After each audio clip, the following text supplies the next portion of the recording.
Class 10 में पढ़ने वाले सभी स्टूडेंट्स का हार्दिक स्वागत है। गणित दर्पण चैनल पे हम पढ़ रहे हैं द्विघात समीकरण, जो कि आपके फोर्थ लेसन है और इसकी जो एक्सरसाइज है 4.4 वो हम पढ़ रहे हैं कंटिन्यू। उसका जो पहला प्रश्न है वो आपके हो गया था और आपने अच्छे ढंग से समझ लिया होगा, ये मुझे पूर्ण विश्वास है।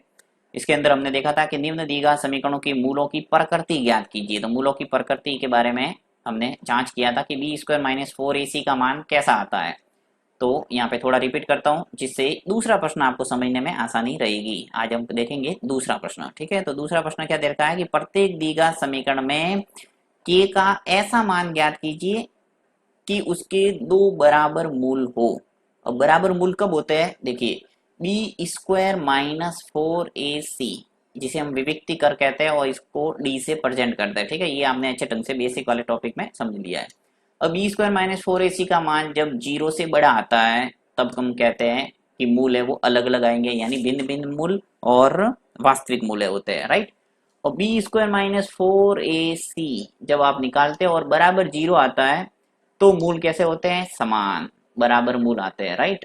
ये आपने समझ लिया है। तो ये यहाँ प्रयोग करना है। इसने बोला है कि k का ऐसा मान ज्ञात कीजिए जिसमें दो बराबर मूल हो, और बराबर मूल कब आता है, जब बी स्क्वायर माइनस 4ac क्या हो, जीरो के बराबर।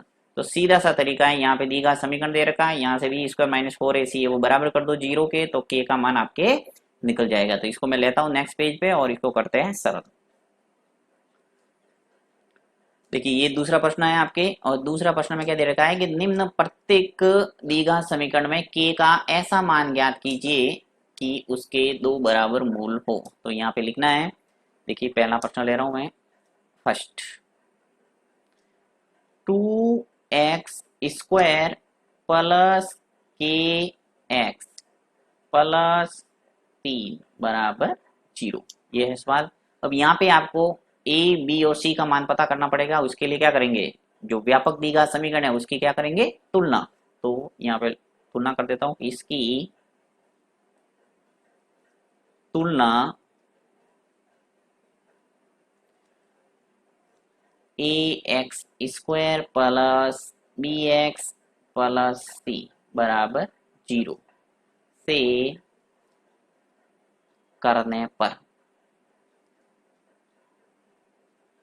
इसकी तुलना है वो a x square plus b x plus c बराबर जीरो से करने पर। हम जब तुलना करेंगे तो हमारे पास से निकल जाएगा, लिखेंगे यहाँ ए का मान कितना आ जाएगा, देखिए एक्स स्क्वायर है वो है ए, तो यहाँ पे एक्स स्क्वायर का एक्स स्क्वायर का जो गुणांक होता है वो क्या होता है, ए।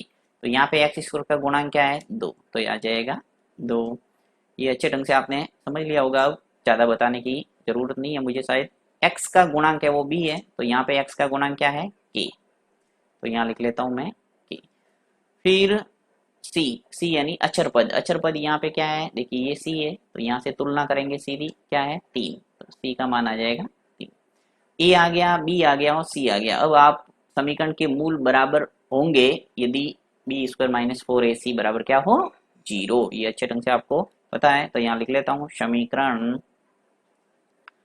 के मूल बराबर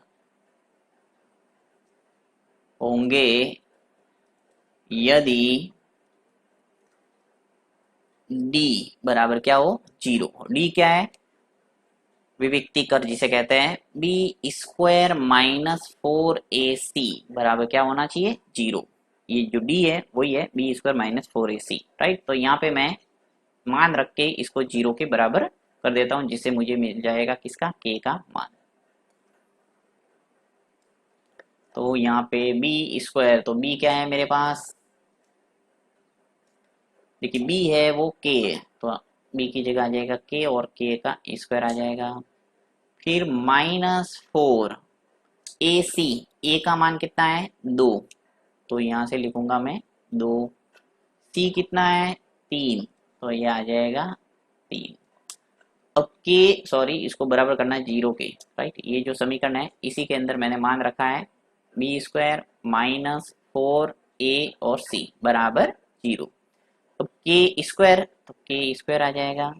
फिर माइनस, देखिए 4, 2 और 3 है, ये सभी गुणा में है तो गुणा कर दो। 4 का गुणा 2 से करो, कितना आगे 8, और 8 का गुणा 3 से करेंगे तो 8 तिया 24, तो ये आ जाएगा 24। ओके, बराबर आ जाएगा 0। अब के स्क्वायर है, ये जो माइनस के 24 है इसको पकड़कर आपको दूसरी साइड लेके जाना बराबर के, तो यहाँ पे -24 है, ये बदल के किस में चेंज हो जाएगा, प्लस के 24। ये आपको अच्छे ढंग से पता होगा कि जब भी कोई राशि पक्षांतर होती है तो चिन्ह है वो बदल जाता है, माइनस का प्लस और प्लस का माइनस। अब देखिए आपको के की वैल्यू पूछा है, इसने क्या बोला है कि के का मान ज्ञात कीजिए, तो के का मान ज्ञात करने के लिए आपको ये जो स्क्वायर है वो गायब करना पड़ेगा। यहाँ से स्क्वायर है ये, जब मैं हटाऊंगा तो आगे वर्गमूल का चिन्ह आ जाएगा, तो ये सीधा आपके वर्गमूल आ जाएगा 24 के ऊपर, यानी रूट का सिंबल आ जाएगा। जैसे ही यहाँ से वर्ग, ये जो घात 2 है वो मैं हटाऊंगा, ठीक है, तो वो यहाँ से अब के का मान √24 है, वो प्लस में भी आ सकता है और माइनस में भी आ सकता है, इसलिए आपको प्लस माइनस दोनों लगाना है। अब देखिए के बराबर 24 है, उसको इस ढंग से भी आप लिख सकते हैं, वैसे उत्तर ये भी सही है, परंतु आप यदि लिखना चाहें तो ऐसे लिख सकते हैं। देखिए 2 और अंदर रह जाएगा 6। तो कैसे लिखा मैंने, देखिए 24 को ऐसे लिख सकता हूं मैं, चलिए मैं इसको एक स्टेप बढ़ा ही देता हूं। इसको मैं ऐसे लिख सकता हूँ, रूट के अंदर 4 × 6, 24 को लिख सकता हूँ 4 × 6, क्योंकि 4 का गुणा 6 से करूंगा तो क्या आ जाएगा 24। अब 4 का वर्गमूल निकलता है और 6 का नहीं निकलता है, तो 6 को ऐसे कैसे रखूंगा और 4 को वर्गमूल से खोल दूंगा तो आ जाएगा 2 बार, तो के का मान आ जाएगा ±2√6। तो इस ढंग से भी आप इसका उत्तर है वो निकाल सकते हैं। तो ये तरीका है के का मान लाने का।